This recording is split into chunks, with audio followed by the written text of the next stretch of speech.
একটা ছোট্ট রিকোয়েস্ট আছে, এই ভিডিওটা প্রত্যেক পরিমাণে শেয়ার করে দেবে। দিদিভাই কিছু বলতে চাইছে, আপনারা শুনুন। বলুন দিদিভাই। দিদির নাম হচ্ছে আকাশী দাস, জঙ্গিপুর থেকে এসছে। কাল রাত্রি 9:30টার সময় হারিয়ে গেছে, তারপর থেকে আর পাচ্ছি না ওকে।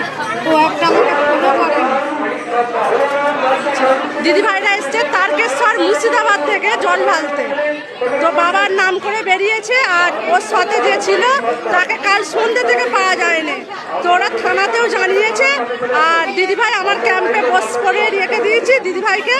দিদিভাইয়ের এই ভিডিওটা আমি দিলাম, যদি কেউ জেনে থাকো, কারণ আমার মুর্শিদাবাদ জানাশোনা আছে আর এইখানটাও জানাশোনা আছে, তো যদি কেউ জেনে থাকো অবশ্যই ভিডিওটা শেয়ার করে আমি একটা ফোন নাম্বার দিয়ে দেবো, আপনারা এই ফোন নাম্বারে কল করবেন। আপনারা বলুন। ভিডিওটা প্রচুর পরিমাণে একটু শেয়ার করবেন সবার সাথে যেন